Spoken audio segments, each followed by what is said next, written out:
Karimnagar MLA కార్యాలయంపై BJP నాయకులు దాడి చేసిన ఘటనలో బీఆర్ఎస్ కార్యకర్తలకు గాయాలయ్యాయి. ఈ మేరకు కరీంనగర్ బీఆర్ఎస్ నాయకులు బీఆర్ఎస్ పార్టీ బృందం గాయపడ్డ వారిని ఆసుపత్రిలో పరామర్శించారు. గాయపడ్డ వారిని ప్రైవేట్ ఆసుపత్రికి తరలించి చికిత్స అందిస్తున్నారు. బీజేపీ నాయకుల దాడిని నిరసిస్తూ ఈ నెల 9వ తేదీన కరీంనగర్ బంద్కు బీఆర్ఎస్ పార్టీ పిలుపునిచ్చింది. ఈరోజు కరీంనగర్ ఎమ్మెల్యే క్యాంప్ ఆఫీస్ మీద దాడి చేయడం, లోపటున్న హుజురాబాద్ ఎమ్మెల్యే కౌశిక్ రెడ్డిపై హత్యాయత్నంకు పాల్పడ్డారు బీజేపీ నాయకులు. మరి బండి సంజయ్ గారి కేంద్ర మంత్రి సహాయ మంత్రి బండి సంజయ్ గారి పొద్దులంతో వారి ఆదేశాల మేరకే వచ్చినట్టుంది. ఎందుకంటే వాళ్ళు ఇంటికాంచెలే బయలుదేరిన బీజేపీ కార్పొరేటర్ల భర్తలు, నాయకులు, వారి గుండాలు అందరు వచ్చి దాడి చేసినందుకు వారిని హత్య చేసే ప్రయత్నం చేసి మరి అక్కడ ఉన్న వస్తువులన్నీ కూడా ధ్వంసం చేసి కారద్దాలు ధ్వంసం చేసి మరి భీమత్వం సృష్టించినారు. దురదృష్టకరం. దీనికి బీఆర్ఎస్ పార్టీ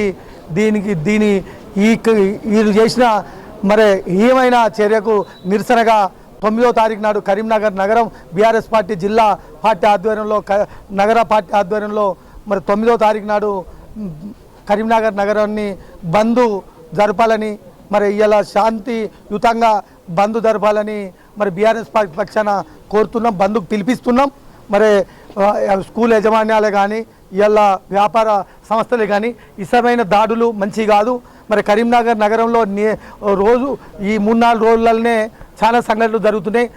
రాను అభద్రభావంలో మరి కరీంనగర్ నగర ప్రజలు ఉన్నారు. ఇక్కడ వ్యాపారాలు కూడా దెబ్బతినే పరిస్థితి ఉంది. కరీంనగర్ నగరం అంటేనే ఒక పీస్ఫుల్ నగరం. అటువంటి నగరాన్ని మరి విచ్ఛిన్నం చేసే పరిస్థితుల్లో ఇలా కరీంనగర్ నగరం అయ్యే పరిస్థితి ఉంది. కాబట్టి దాన్ని కాపాడుకోవాల్సిన బాధ్యత కరీంనగర్లో నివసించే ప్రతి కుటుంబం మీద ఉందని తెలియజేస్తూ అందరూ వ్యాపారులు, మరి స్కూల్ యజమానులు, అదేవిధంగా ప్రతి వ్యక్తి కూడా ఈ 9వ తారీఖు నాడు జరిగే బంద్కు సహకరించాల్సింది కోరుతున్నాం.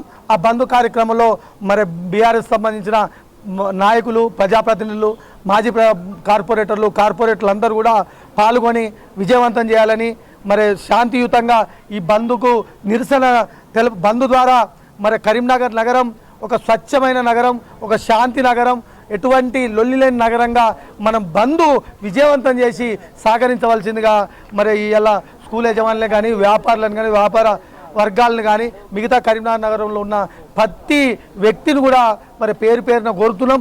ఈ బంద్ ఎమ్మెల్యే ఆఫీస్ మీద జరిగిన దాడిగా కాదు, ఈ కాన్సెన్స్ మీద జరిగిన దాడి. ఒక ఎమ్మెల్యేకు నగరంలో ఉన్న ఎమ్మెల్యే క్యాంప్ ఆఫీస్కే రక్షణ లేని ఈ పరిస్థితిలో మనం ప్రజలందరూ ఐక్యతో